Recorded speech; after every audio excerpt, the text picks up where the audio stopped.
Hey folks, this is Bailey from Dank Wargaming. Hey, this is Heath with Team Table War Hawaii. And welcome to The Path to Redemption, the Warhammer 40,000 Dark Angels podcast, where our aim is to provide Dark Angels players with the tactical and hobby skills that they need in order to enjoy and compete in this wonderful hobby of ours. Today we have a special guest who's going to help us in this tactical skills department to help us break down the new points update. And this is Gerard. Welcome. He is from the excellent Dark Angels blog, angelskeep.blogspot.com. Welcome, Gerard. Thank you for joining the podcast today. Thank you for inviting me. So, I've been following your blog for a little while. You post pretty frequently on the Facebook Dark Angel communities, and I've always liked the insight that you have. So, could you just give us like some background on how long you've been in the hobby, what got you into Dark Angels? Yeah, well, I started playing 40K in 3rd edition, and I suppose the story is the story that everyone else has. You know, like a friend got me into it. I had started off playing miniature war games with Mage Knight. I have a godson who got me into that. Yeah. That's some. Yeah, I remember that. Yeah. So then I introduced that to a friend that introduced me to 40K, and I'd seen it before, but at that point I was ready to really adopt it. And I think what works for me for 40K is that it's both a hobby and a game. Mm-hmm. I had liked building models as a kid, but then like you build a model and then what do you do with it? It just sits on a shelf and gathers dust. Well, obviously you hang it from your ceiling with wires, right? I've done that. Like an X-wing or an airplane. Yeah. So what's exciting about the 40K as a hobby is after you paint the models, you do something with them. So they don't just gather dust. So, and then I play a lot more consistently now than I have in the past. I used to play at the Games Workshop store in the Buckland Hills Mall in Manchester, Connecticut. I would go there on Fridays. But now I play at local tournaments with, fairly consistently. I'm trying to hit one a month. I live in kind of a rural area, so it's hard for me to get in games that aren't at an event like that. So okay, I understandable.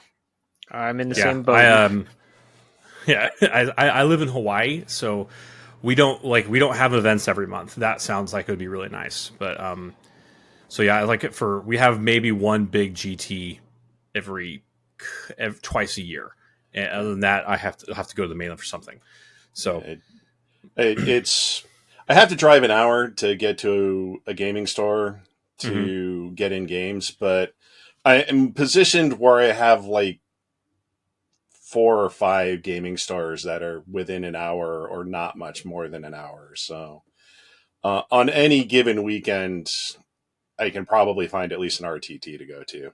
That's cool. Nice. Okay. Yeah. That's awesome. In your area, does each store have its own little independent community, or is there like some larger overarching organization to it? There's kind of a larger overarching organization to it, whose exact name escapes me at the moment, but it's the sort of the northeastern community. It encompasses Connecticut, Massachusetts, and to a certain extent, I want to say New Hampshire. Okay, that's all Rhode pretty Island. Close. Yeah. Those are all pretty close. Yeah, I used to live in upstate New York, so yeah, that area of the country you can get around pretty quick if you want to.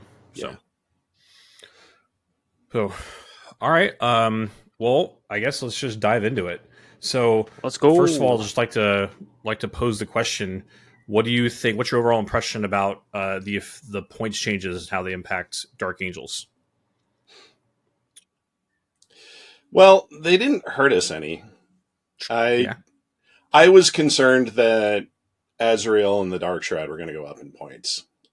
So much so that I was prepping an assault squad, a jump pack intercessor squad to take the place of my Inceptors in my current list. So because they're 50 points less, and I was expecting to have to make up some points, so we didn't have to do that. So that's great. And it's nice to see the Terminators go down in points. And it was really nice to see the Lion go down in points. I don't think they went down enough. I Particularly the agree. Lion. If because I think they're on the cycle where like you do points with the quarter and then you do rules summer and winter, and I mean like the thing that gets the Lion isn't the points; it's the fact that one, even when he was -1 to wound without devastating wound protection, I really it's just he had that at the beginning of the edition and now he doesn't, and that's to me what really kind of puts him out of reach. So if they give him the old Custodes devastating wound protection rule for his watchers, I think we could be back in business. But and it's certainly absurd that he's still more expensive than any of the Necron Catan. Yeah. I mean, a 3+ invulnerable save is good, but without a built-in feel no pain, devastating wounds are really just the end of it for him. So,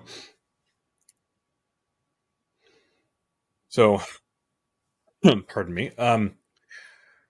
So, what does your normal list that you like to run look like? Well, until recently, I had been running Firestorm Assault Force, and that was based around Azrael, 10 Hellblasters, and a lieutenant riding around in a Land Raider. And I don't have a Redeemer, so they were riding around in the regular Lascannon Land Raider. Hey, nice. I'm a fan of that of the Godhammer Land Raider. Like yeah. Well, it's I would argue the Redeemer is better, but not much. It depends on what you want them to do. Truth. And it's nice to have the Godhammer las cannons because it gives you an opportunity to reach out and touch things. Because the Firestorm Assault Force is a very close range shooting force. So it was nice to have those las cannons to like try and pluck something off early in the game. And also was packing a couple of Razorbacks into that list and they had las cannons too. So I could conceivably kill something in the first turn if I could draw line of sight. But now and those are twin linked, right? Yeah, they're twin linked. Okay. And I want to touch on the Razorbacks for a minute because I think it's a piece of tech that not too many people are aware of. So they have a fire support rule. And it's the same rule that Sister of Battle Immolators have. So is that the one where, like, when you jump out of the transport, the first turn, like, you get to reroll wounds against something the Land Raider or it's shot at? Yeah, exactly. Okay. That is exactly what it does. And what I've been packing in those things are multi-melted Devastators. Yeah. And okay. In addition to the Twin Link Las Cannon, they can pack a Hunter Killer Missile and a Stormbolter. And you can use the Stormbolter to trigger the fire support rule and fire the other guns at something else. So I had been having some good luck with that. And it was about the same cost for the total package as 6 Eradicators for about the same output, but considerably more mobile. And that's counting that points includes the Razorback for that? Yeah. So the multi-melted Devies and... All right. They're a little more expensive, but they're a lot more mobile. And, you know, they also have a twin link las cannon in the package. Okay. So that was pretty neat. And like I said, I've been having decent success with that and take first place in any tournaments, but I would consistently go like 2-1 with it. All right, that's good. I was pretty happy with that. Have you thought about grav guns? What was that? Have you thought about grav guns in that Razorback? Because that's what I was looking at for a while. I did. Well, not in the Razorback, no. I did think about... the first iteration of the list did have a Devastator squad and a Rhino with 2 grav cannons and 2 las cannons, and my thinking had been that they could use the firing deck for whichever weapon was more appropriate against their selected targets. Grav guns kind of suffer because they only have AP -1. Right. Even the grav cannons only have AP -1, although they do have that 3 damage profile, which is hard to get. But that unit came out in favor of other stuff. That's fair. Yeah. Yeah, AP So- high AP is hard to come by in 10th edition, and melta guns, especially if you can get the reroll wounds on them, real attractive. I can see that. That's cool. I love hearing about like little pieces of tech that people have that you don't see very often. It's like, oh man, didn't really think about that. So I'm actually experimenting with Firestorm Assault Force right now as well, trying to work up for a tournament in a month or so, and I've got the 6 Eradicators with an Apothecary.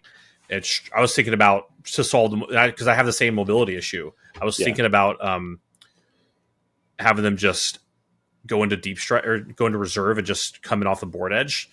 But I'm not. But that's multi-million Devastators with the Razorback. Interesting. Okay. So I will say that my Firestorm did also include 6 Eradicators, but I had them in 3 units of 3, and I would keep them in strategic reserve. Because that way I could have something that could pop out and deal with a pesky backfield unit, or something like Devastator Centurions. I got bad touched by a list with 6 Dev Cents in them, and I just didn't have something that could pop out and deal with them. So I used the Eradicators. So it's kind of as a consequence, it was absurdly easy for that list to like handle vehicles and big monsters because like I had Melta all over the place, and then Azrael and the Lieutenant with the Hellblasters. And if you're playing a Firestorm, don't sleep on the Champion of Humanity upgrade. Yep. I've got I think Azrael with either a Lieutenant or I think I had to go to an Apothecary because of the points with Champion Humanity. Right. Because I was trying to figure out teching into Storm Ravens and -1 damage stuff because it's so prevalent, and Champion Humanity is kind of the solution for that. It's great. I think it's one of the best upgrades in the whole game. Didn't the -1 or damage modification stuff get ruled on recently in an FAQ? Yeah, maybe. I think I'd heard something about that. Yeah, I'll see if I can look it up. Yeah, no worries. I tried that a while back. I know people are scared of it because when you point out, because I ran that similar list. I had Azrael with the Apothecary with Champion Humanity, and I went into a list with a guy that had double Storm Ravens and all that. And as soon as I told him what that unit was, he's like, "Yeah, that dies first, very first." Yeah, and I think that's part of the problem is that is why my Hellblaster's riding a Land Raider. You can't pull that unit out first, right? Because it's they've got to wait a couple turns, which sucks because if Azrael's attached to him, then you're losing CP for that. But and I want to say a Repulsor would be a good choice too. That's actually my plan with it. Yeah. The nice thing about a Repulsor is it has that inbuilt ability for the unit to hop back into it. Mm-hmm. Oh, I got charged. Like the first time you get charged by a squad of Khorne anything, you realize the ability to just is really because they'll kill the Repulsor when they charge it. Yeah. But as long as they'll kill the Hellblasters, I'm probably okay with it. So right.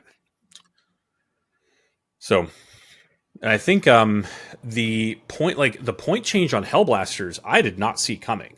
No, it was like that was a big surprise. Please make a unit of 10 Hellblasters 20 points cheaper. I dare you. Like that's what I'll probably be able to change the Apothecary back into a Lieutenant, right? Because being able to fall back and shoot with those Hellblasters is gonna be like.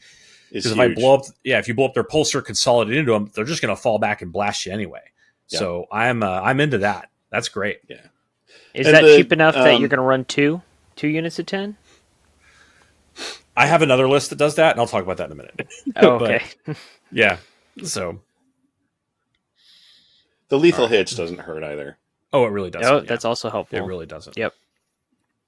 Especially in a Space Marine world where there's so many like T10, T11, T12 things that your Strength 9 Hellblasters or Strength 8 Hellblasters don't really like. Just ignoring that whole wound thing is very nice. That's been my biggest struggle all of 10th edition with Space Marine stuff is just, I have Melta-Guns or Multi-Meltas, all right, but they're only Strength 9, so unless you're running Firestorm, which I've been talking with Heath about recently, just think of the units that are at that strength 8, strength 9 threshold, where if you add that extra strength point, and you can add +1 to wounds, suddenly things that you aren't normally scared of turn into really nasty things. Like I was just trying to convince him that you should give suppressors a try in that list, because suddenly suppressors have all these shots at strength 10 with +1 to wound that a little 3-man squad can do some scary stuff, especially when you look at the fact that incursors went down in points, and incursors, when they ping something, they can give you +1 to hit. So those what ballistic skill 4 suppressors are now suddenly ballistic skill 3,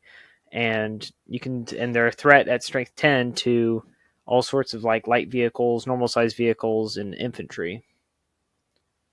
Yeah, I guess my only problem with suppressors is they're still AP1, right? And just stuff that's AP1, correct. If you're with Iron Storm running around so much, Armor Contempt just basically completely Fs you over, right? So that's my only real concern about suppressors. So maybe we'll see what impact this points change has on the Iron Storm lists. Speaking of which, so I think how they hit the Iron Storm is they raised the price of 2 of their key enhancements, which were Adept of the Omnissiah and Master of the Machine War. So those are 10 points more each.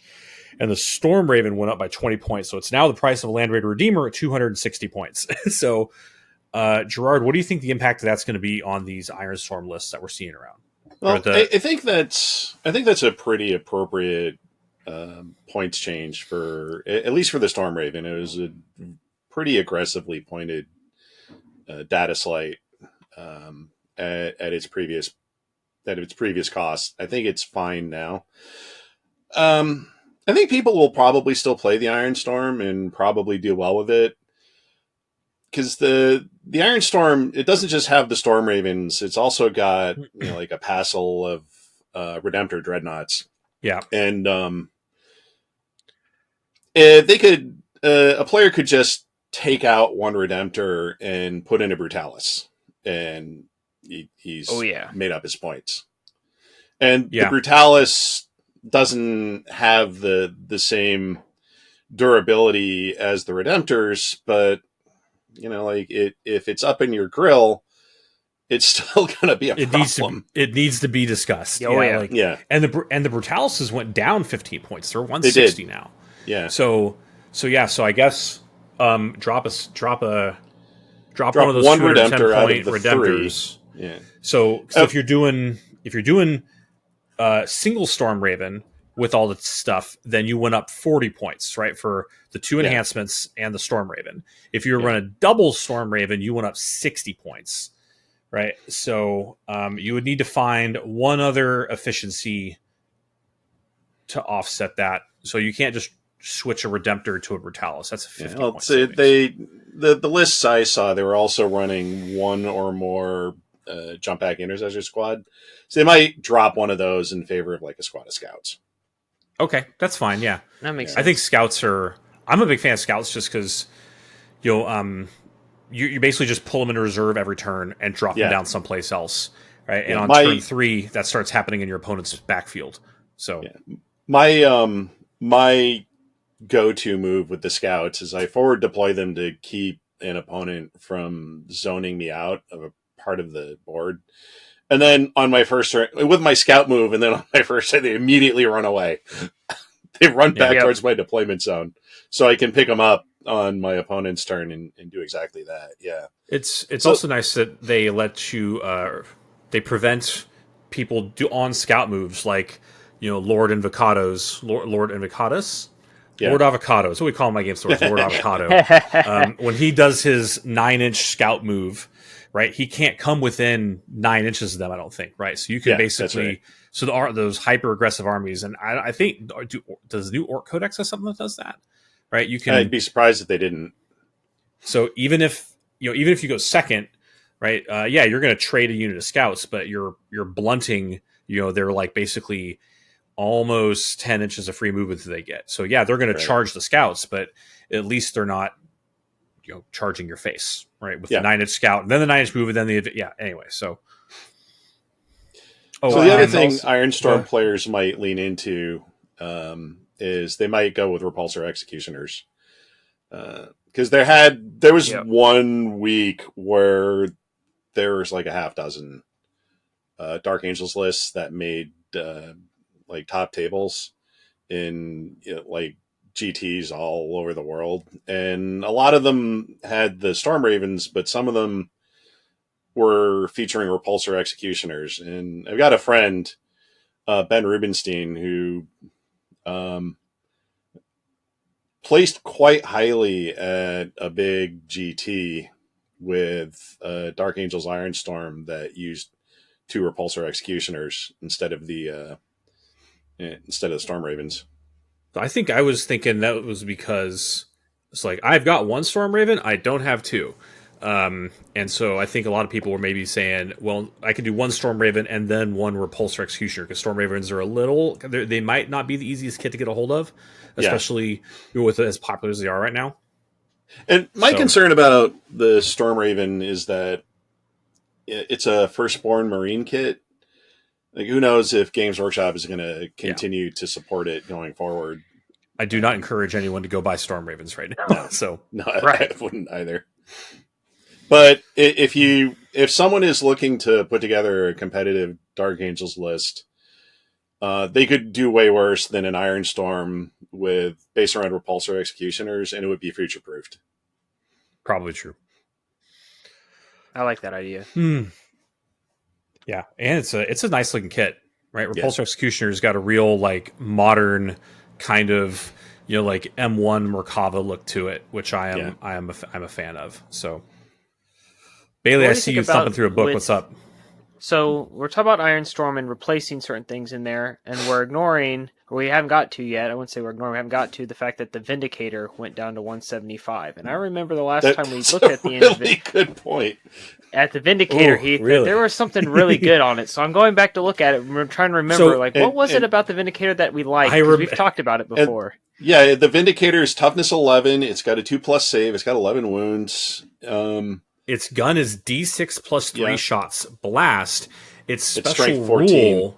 Its special rule is that you can shoot it in combat, even though it's blast, because it's got that giant, F-off shield in the front of it. Just so, I played against an Iron Storm in the last GT I was at, where he had, I think, 2 Redemptors and 3 Vindicators, and those things are a problem.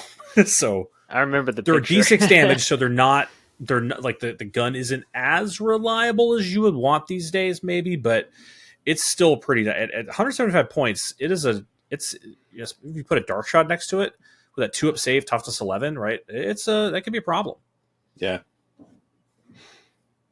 Well, it's minimum 4 shots with the big 14th strength gun, which how many of those are there running around in the Space Marine book? Just vanilla. Not very many. So. Not too many. Yeah. Yeah. And I guess we need to see what big blobs of stuff you're going to get coming out of the Orc Codex, if big blobs of Meganobs are going to be a thing, or because I don't think we're going to need to worry about custodes. But yeah. Oh, okay. So what's your other sneaky deals with the new points, Gerard? Oh gosh, I don't know. I gotta admit, I was a little disappointed that there were so few points reductions. I had been hoping that my current list would save at least 5 points, so I could stick Azrael with a unit of regular intercessors instead of assault intercessors. But I think the big news is Hellblasters went down, Vindicators went down, and Azrael and the Dark Shroud didn't get touched. I'd like to think that they, even though they haven't come out and said it, they have the presence of mind to realize that just because Azrael and a Dark Shroud are on a list does not make it Dark Angels. So the thing they need to target is the Iron Storm and not those 2 specific units. So I've kind of wondered, why similar lists haven't popped up with Marnius Calgar. I thought wasn't there a list a while ago? It was either Marnius or Cato Sicarius with the bouncing Centurions. Yeah, I think it's both of them, and that's not an Iron Storm. That's a Vanguard. Okay. Yeah. the Kato, like one of those Ultramarine characters can give a unit deep strike that doesn't ordinarily have it. So then they can pick that up with a guerrilla tactics and put it anywhere. But honestly, with Devastator Centurions, you don't really need them to deep strike. They can come in on the table edge and reach whatever they want to reach. Speaking of another unit, I wouldn't recommend you go buy if you don't already have them, because they come in a unit of 3 for like $60 in a box. Yeah, and they are definitely not future proofed, even though they're actually one of the newer Firstborn kits. Because I think they came out in 6th edition or 7th edition, something like that. They're fun to paint, though. They are a lot of fun. Oh yeah, they're nice looking models. Yeah. So.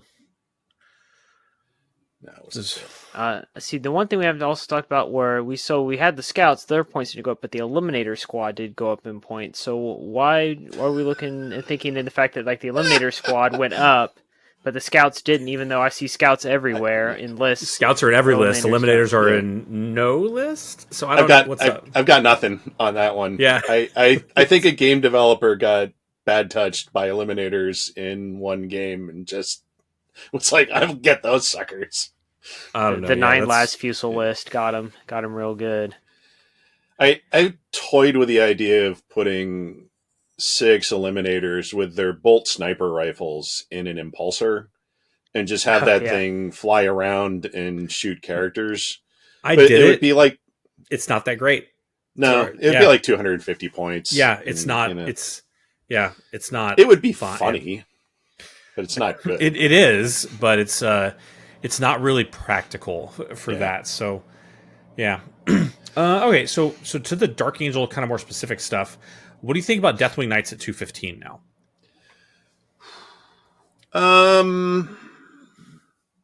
They're better. They're a lot better. I'm still salty about Deathwing Knights losing that 3 damage profile. At the beginning of the edition, I could put Deathwing Knights into any. Like the only thing I put Deathwing Knights to and they didn't kill was a Redemptor Dreadnought, because my opponent popped Armor of Contempt, and it's just like, oh, it's going up against a 2+ save. But I think they serve a different role now. I think it's sort of more of a backfield nuisance role.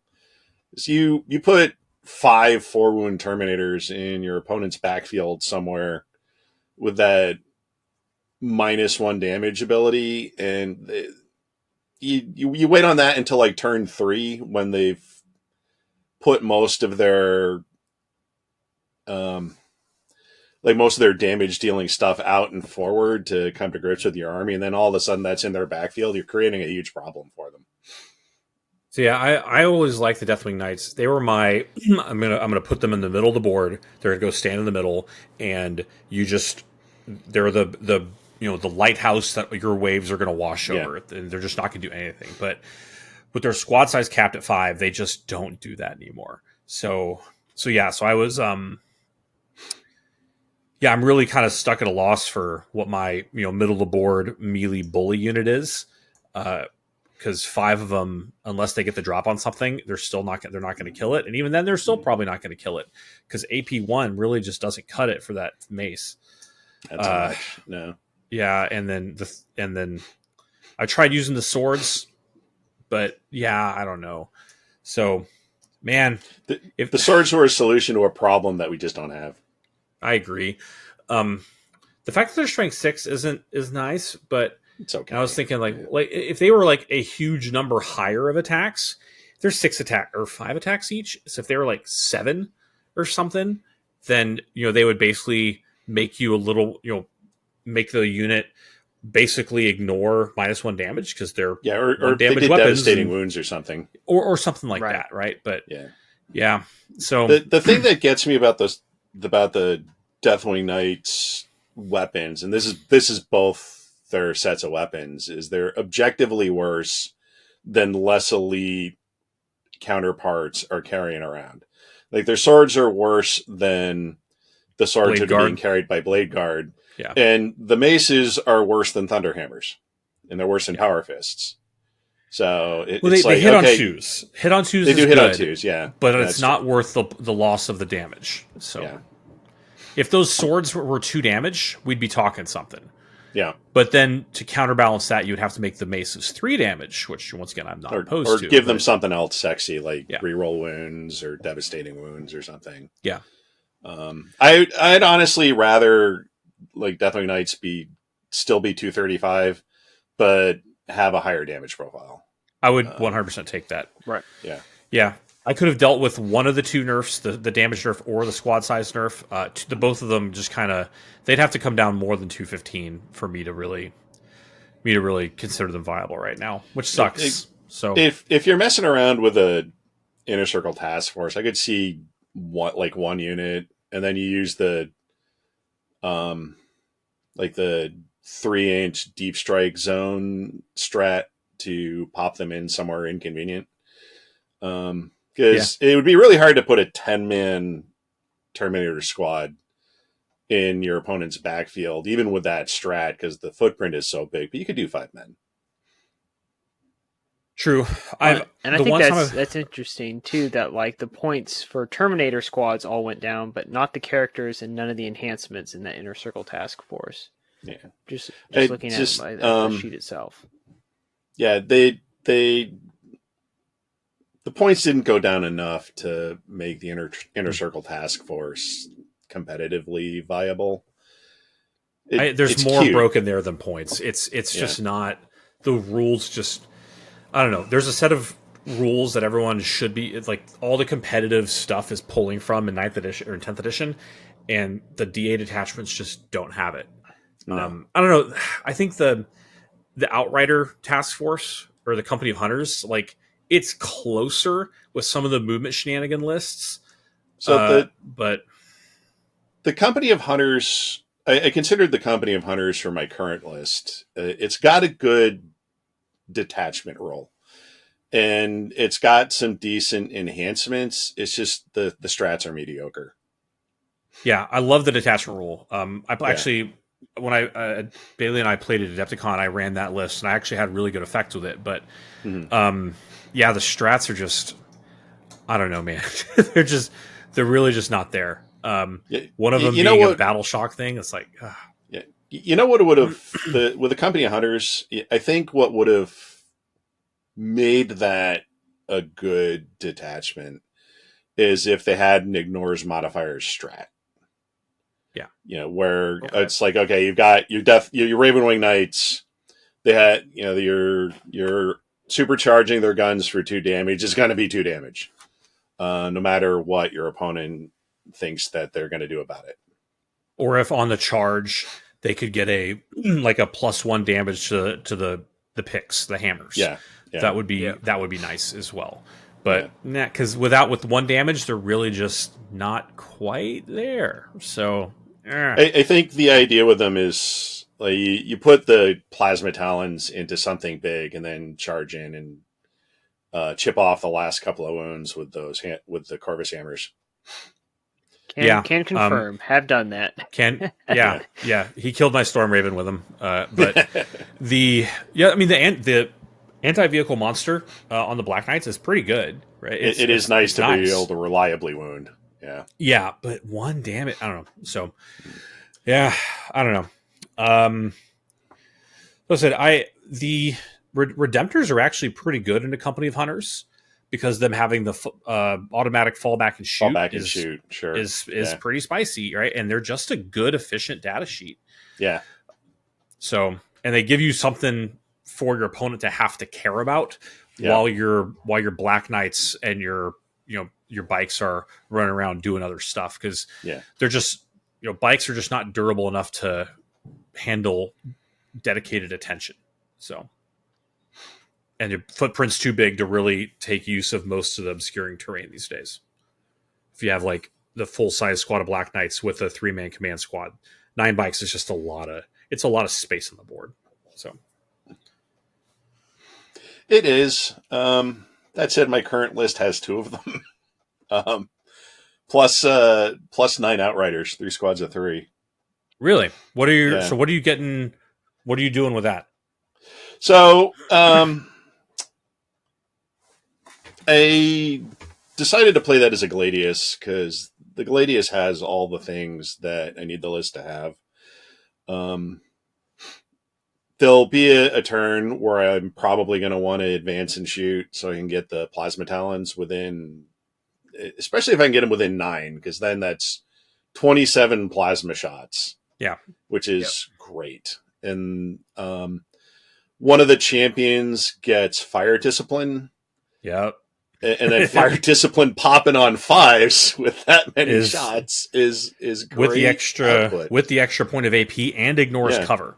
Yeah. Is really good. Yeah. And then the 3 units of 3 Outriders, they're in there basically in case I get the first turn. I don't know if you guys agree with this, but it's been my observation that in 10th edition, getting the first turn is it's a drawback. It's not good. I agree. Yeah. You want your opponent to have to commit to something first so that you can react and get the first opportunity to shoot, which is what second turn actually is. Yeah. So I learned that you need units that you can put out onto the No Man's Land objectives that will force your opponents to come out and deal with them, so you can then engage with the meat of your opponent's list. And that's what the 3 units of 3 Outriders do. They're not very good at killing things, but they will move 18 inches a turn because they have the automatic 6-inch advance. Mm-hmm. So you can position them such that you can get them onto midfield objectives in one movement. And then they also have their 4 wounds and their OC2. So an opponent isn't going to shift them off with something trivial. Yeah. And then they have a lot of booty to them. I agree. And then if I don't, if my opponent goes first, then I can use them to screen the big bricks of Ravenwing Knights. And, maybe occasionally one of those guys will survive. I'm going to have them run around and do secondaries, but I'm not counting on it. Yeah.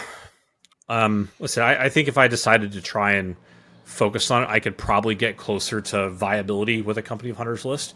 I like that idea. Actually, I think one of the things, my problem, my play style is I don't invest enough into the small units of action monkeys. Right.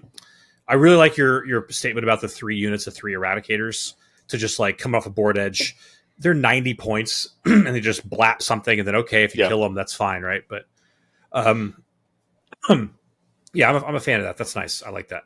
So the one thing I was looking at that we haven't talked about yet is tactical squads gone down to 140. So I've got the data sheet back out to see what tactical squads do, because you have to bring them in 10. And it is a tactical squad, and so far the only thing I can come up with at 140, you're getting 20 wounds at 140.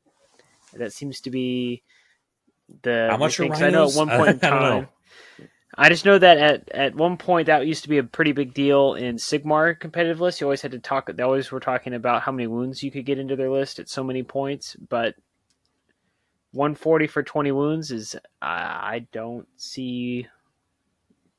At least they're not the same price as intercessors anymore, because that was just dumb. That was just Yeah, I don't think the meta is going to be a wash in tactical Marines anytime soon.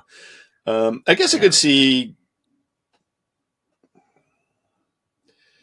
So I guess I could see using maybe one squad that you then combat squad, because then that's 2 5-man units that are 70 points each, and they've got power armor, and that's only 5 points more than a scout squad. And then you just you put all of the good stuff in one of the squads and have the other squad just be 5 guys with bolters, and maybe you leave that one on your backfield objective.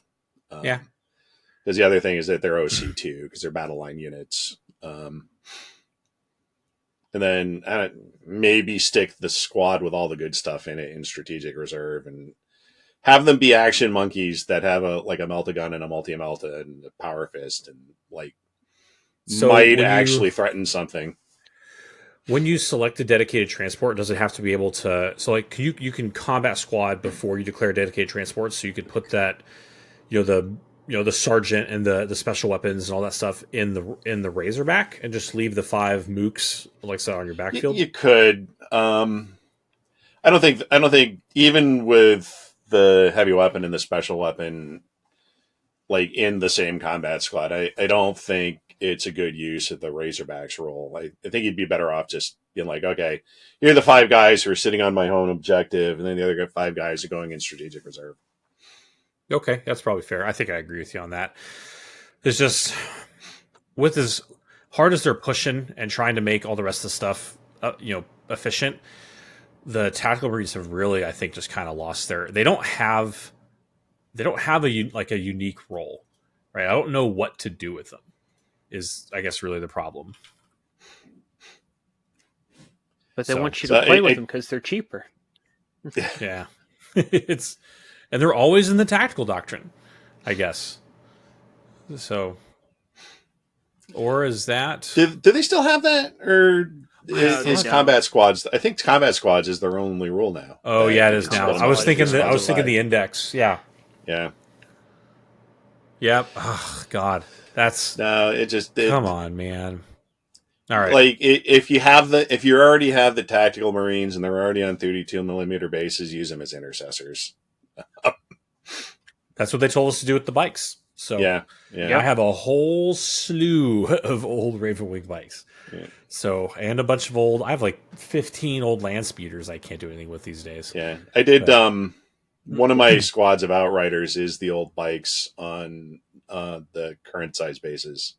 Yeah, and a bunch of my current Ravenwing Knights, I actually broke the fairings off of regular bikes, and I got some fairings with the plasma guns on from eBay to make to be able to field the full complement of 18 Ravenwing Knights and command squad guys.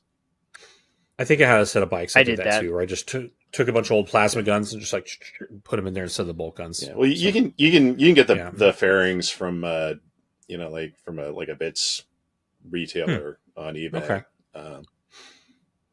And I will tell you from experience the fairings with the bolt guns snap off easily enough, and then it's not hard to just glue that. Yeah, they're glued on one little tab. Yeah. So, oh man. Okay, so I think what we're getting out of this is that the Ironstorm list hasn't really been super affected. Like maybe you're gonna have to turn one of your dreadnoughts down to a punchy dreadnought instead of a shooty dreadnought. Yeah. Oh no, it's like that's the one that goes in the Storm Raven, I guess. And if you're dropping it out of a Storm Raven, it's got a couple of multi-meltas anyway, so you don't want that close. No, I was actually looking at doing that with one in the first place because I've only got 2 Redemptors and I've got a Brutalis. And the Brutalis also it does mortal wounds on the charge and it's got more attacks. And you can tank shock on top of that. Yeah. So that's actually one of the things I've really been using the Redemptor for is when it charges doing the tank shock because you just stack a bunch of mortal wounds. So, man, okay. One of the things let me ask you this question. So your Firestorm list, what do you use as your center bully unit, right? Is your melee hard hit? Honestly, Azrael and the Hellblasters, actually. I'm into it. Yeah. Because with Azrael and the Lieutenant, that's 11 good attacks that are hitting on 2s. And with that +1 to wound stratagem, with the +1 to wound stratagem, which can be tricky to pull off in the shooting phase, there's so many terms and conditions. But in the melee, it's not really hard to use in the melee. Yeah, and then you gotta also remember, because of the 2 characters, even the Hellblasters, are not doing bad damage output. They've got 3 attacks each, and then you're also getting sustained hits and lethal hits. Yeah. And there's they have a stack of attacks. They really do. Yeah. In Gladius, when you could do the +1 wound and -1 additional AP point of AP, I really agree that they did some good work. So yeah. And then, when that unit inevitably, sort of gets whittled down, it just have I don't know. I have other stuff come in and pick up the slack. I also have a unit of Infernus Marines that are riding around in an impulsor with a Nice. captain. Okay. So, and riding around in the impulsor, they make a great Overwatch threat Hmm. because they've got that's 5 torrent weapons that are shooting out of that thing. Yeah, And the impulsors also have their own bucket of dice they do. that are fun to throw at opponents. And then when you have them get out, the captain can have them do Infernus protocols for free. Hmm. And once per turn, he's got that Super Saiyan ability, and so he can do a bunch of extra attacks, and then he does devastating wounds. Also, Azrael does devastating wounds too, so don't sleep on that. Yep. Um, it, I basically, if something was more assaulty than the Hellblasters with Azrael and the Lieutenant leading them, I would have the Hellblasters shoot it. But then I wasn't too afraid to have the Hellblasters charge into things either, because of all the various stacks that Azrael and the Lieutenant give them,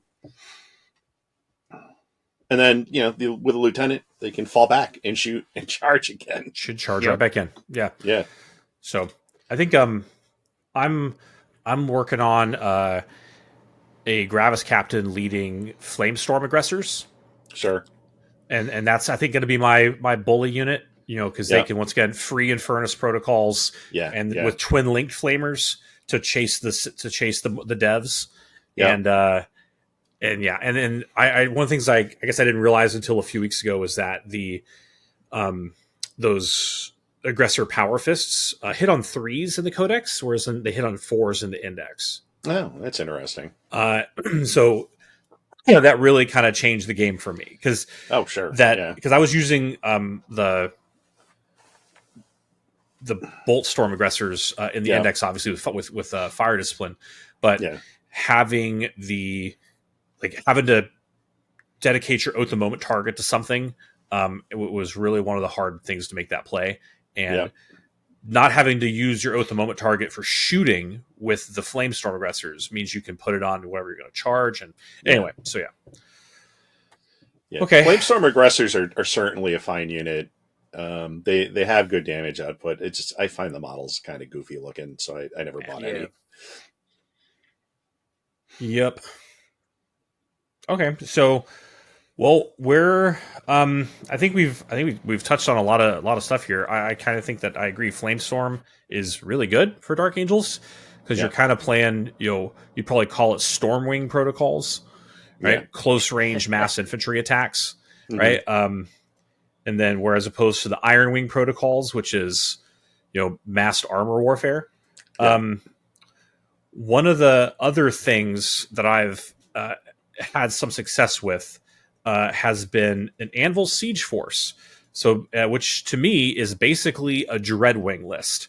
yeah, And Bailey, that's where the 20 to 30 Hellblasters come in. Gotcha. Yeah. Because they're all heavy weapons and they stand to get +1 to wound.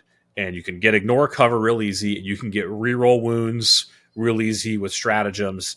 And that's the only thing I've had that has reliably torn down Catan. So Okay. was Eradicators and Hellblasters in a Anvil Siege Force.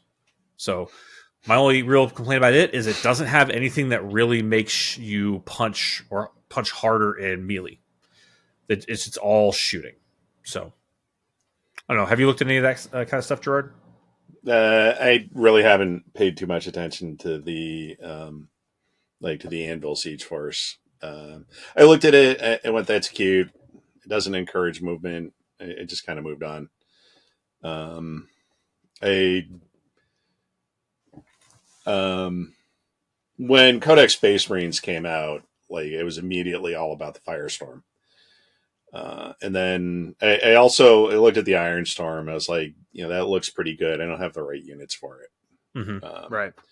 Because at the time I didn't have the Redemptors. I still don't. I have them, but they're not painted, and I'm one of those guys who doesn't like to use not painted stuff. I understand. Yeah, and I had that idea about using Azrael and the Hellblasters that I wanted to try out and make work. And now I'm running that Ravenwing Gladius, painting up a couple of additions to that. So the list is changing a little bit based on experience. And I'd wanted to have a couple of, like, specifically two Storm Speed or Thunderstrikes in it right from the jump. And when I first fielded it, I only had one. So I've got my second one is on my painting table now. Why 2 Thunderstrikes? Well, so I can buff each unit of Ravenwing Knights, give each one of them +1 to their shooting, or +1 to their damage rolls. It's +1 to wound, right? Yeah. Yeah, it's +1 to wound. Yeah. Okay. So, I mean, like, as we talked about with the massed plasma, like, the really tough stuff you're wounding on 5s. So having an ability to give them +1 to wound is, very powerful. And the Thunderstrikes are not a bad unit to put into your list just because. I usually run one in basically everything. Yeah, they're not. They're priced the same as a Gladiator Lancer, and their firepower is a little bit better focused towards the same kinds of things you would put a Lancer into. The Lancer will wound more reliably with its 2 shots with its main gun, but then all its other weapons are like this bucket of chip damage dice that, like, don't really contribute to much at all to what you want the Lancer for. The Thunderstrike has got a higher ceiling because the max damage you're going to do with the Lancer's main gun is 18 damage, right? But with the Thunderstrike, the max damage you're going to do with its anti-armor guns is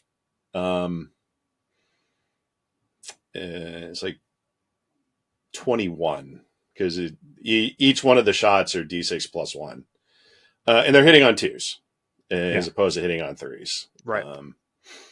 Little less likely to wound, but then it also has that special rule where it'll buff the rest of your shooting, and you can use its incidental gun to trigger that without having to tie up its good guns. Yeah. And there's something that I didn't realize right away when I put it into my list. It has Deep Strike. Yes, that is a rule that is very underutilized, because I've actually started using, because you get stuck trying to find there aren't too many places to hide sometimes on some of these GW tables to hide all your good stuff. And so the fact you can Deep Strike that, put it right where you want it, have line of sight right to the thing that you want, and ping it. And really, like we were talking about earlier with the way turn 1 goes, if you're going first and you got a Thunderstrike, the number of times I've overcommitted it trying to get in position for something, I mean, you don't need it on the board turn 1. You can easily hide it, and then it comes in and surprises your opponent, because a lot of people don't know that it has that rule. And so when you do it, I know I did it to Heath, and Heath kind of looked at me like, "What are you doing? I'm putting mine on the board." I forgot. Like, I forgot about that. Deep Strike. Yeah. No, I think Bailey took the words right out of my mouth. Right, I think the opportunity cost that you pay to Deep Strike it is low, because you rarely get the opportunity to use it on first turn, and constraining your opponent's decisions because you have a unit in Deep Strike with a really powerful rule is can be undervalued. So. So let me ask you this about the Thunderstrike. I've gone back. I've had people go back and forth on the wording on this rule. So the Thunderstrike rule says each time this model has shot, select one enemy monster or vehicle unit that was hit by one or more attacks made by this model this phase. Until the end of the phase, each time a friendly Astartes unit makes a ranged attack, add +1 to wound. Does that trigger as soon as the model hits something, or when the model's attacks are all concluded?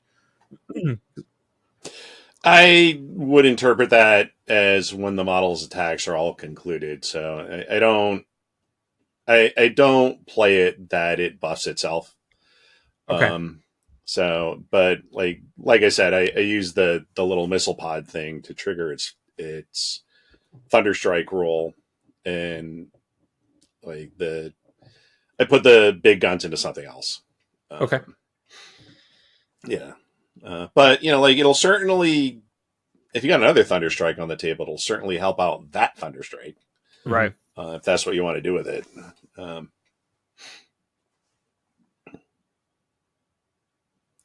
No worries. Yeah.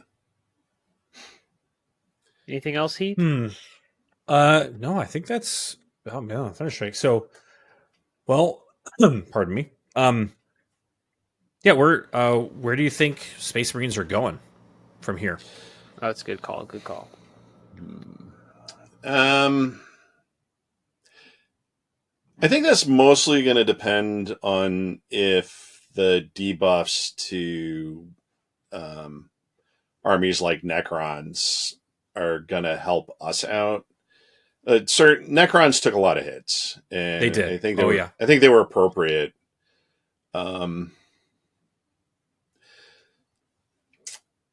So,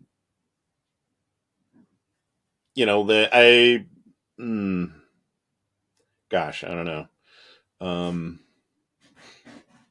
One of those wait and see kind of moments, because like you said, you got to see Yeah, how everybody else reacts, but I think to their points changes, and that's going to affect how we react to ours. But I think I like what you pointed out earlier, where you were talking about how yes, Iron Storm got nerfed, but really there's ways to work around it. So probably, Yeah. I would assume you'd probably see you feel like that would be what we see going forward. Like the Iron Storm's still going to be there. It's not been nerfed out of existence, which Yeah. should make most people happy because they've invested in it. Yeah. But plus, we may see Iron Storms built around Vindicators now too. Mm-hmm. Yeah, which should be awesome. Especially Dark Angels ones with those Dark Shrouds. But you're feeling pretty high on those with the Firestorms, because I've always, like, when I opened the book, it was that and Vanguard were the two that I wanted to play, but I felt were good. Yeah. I felt a lot of people looked at the Storm Anvil or the Anvil one and Iron Storm. Like, I looked at it and went, that one is good, but it's not the way I want to play. But that's the one that people will probably play the most of because of all the free rerolls. And it's just funny that it worked out that way. But I'm hoping that, with some people looking at it and probably hyper overreacting, they'll go to something else and play that for a little bit. In the same way that, like, everyone was playing Vanguard 10 Deathwing Knights, and then Deathwing Knights changed, and then all of a sudden all the Vanguard lists disappeared except for that one goofy one we found, Heath, where it was an Iron Storm list as a Vanguard list, so all the tanks had -1 to hit inherently. It was like, so I guess this is how you get around bringing a Dark Shroud, is make it all Vanguard. So do that with the Vindicators. one of the things one of the things I'm looking at your Ravenwing Gladius list here, and one of the things I like about this is the Predator Destructors, and I think those are definitely a underutilized unit because they have a lot of shots with a 3 damage weapon. Yeah. Yep. Yeah. People have been sleeping on the Destructors, I think. And you give them the las cannon sponge and the 100 killer missile, and they're not a bad anti-tank platform either. But yeah, like the 3 damage weapons are kind of hard to find outside of a couple of platforms, like the Redemptor and Plasma Inceptors. There's not a lot of other platforms where you can get a 3 damage profile. Yeah, and there are a lot of like 3 wound infantry and mounted units out there that you need to be concerned about. Mm-hmm. So just in case anybody hasn't looked at a Predator in a while, so the Destructor Patterned Predator comes equipped with a Predator autocannon, and then you can throw either 2 heavy bolters or 2 las cannons on the sponsons. The las cannon profile, it's 1 attack, 3+ to hit, strength 12, AP 3, D6 + 1 damage, and the heavy bolter profile is the usual heavy bolter, strength 5, AP 1, 2 damage with sustained hits 1. That Predator autocannon, though, it's 48-inch range, 4 shots, rapid fire 2, so in 24 inches it gets 6 shots, strength 9, AP 1, 3 flat damage. And in the Gladius attachment, like Gerard's doing here, if you want, you can make that AP 2 ignore cover, and sustained hits 1, or no? No. It triggers lethals on 5. There's and if you're putting its guns into infantry, that is an automatic additional -1 AP. Oh, yep, there it is. That's the destructive roll. So even without any strat support, you put that Predator autocannon into, say, Terminators, you're already taking them to what their invuln save is anyway without spending any CP. Yeah. And each failed save is going to pick one up. Yep. So, and they're 130 points. Yeah, they're it's very a reasonable. Cheap it's a for a toughness 10, 11 wound hull. Yep. Definitely much better than the other Predator. Like a much better value than the Annihilator. Yeah, I'm a fan. I really like it. So I've got a whole stack of Predator or old Rhino hulls with various tops on them right over there. But so yeah. Well, I like what you've had to say so far. And I really encourage y'all to go check out his blog. There's some good stuff here, right? Some really good analysis. So, got anything else you want to say, Gerard? No, I don't think so. Thank you for having me on. I've really enjoyed this. It's nice talking to you guys. Always good to talk to a fellow enthusiast. Yeah. I mean, we care so much that we've been doing a Dark Angels focused podcast for about 3 years. So yeah. Well, if you ever see something you'd like to talk about, feel free to reach out. We can have you back on. All right, we'll do. All right, Let man. us know if anyone comes up and says they saw you on the podcast or heard you on the podcast, because that finally happened to Heath at Adepticon. So yeah, it was one of those. Right. So yeah. Bailey, you want to take us out of here? Sure. So thank you all for listening to this special guest episode of the Path to Redemption, the Warhammer 40,000 Dark Angels podcast. The next episode will probably be a monthly review unless something absolutely crazy happens, like balanced data slate, FAQ, or something ridiculously crazy like that, but probably not. So we'll probably just have the May episode coming out where you see whether or not I got that Asmo die that we talked about in the last episode custom built or not. So please like, subscribe, and comment below if you're watching us on YouTube or listening to us on your preferred podcasting service. And last but not least, we'd like to thank Purple Planet for the use of their music. Until next time, I'm Bailey from Dank Wargaming. This is Heath with Team Table Y, and thanks to Gerard for showing up. Yes, thanks for having me, guys. Stay loyal, Angels.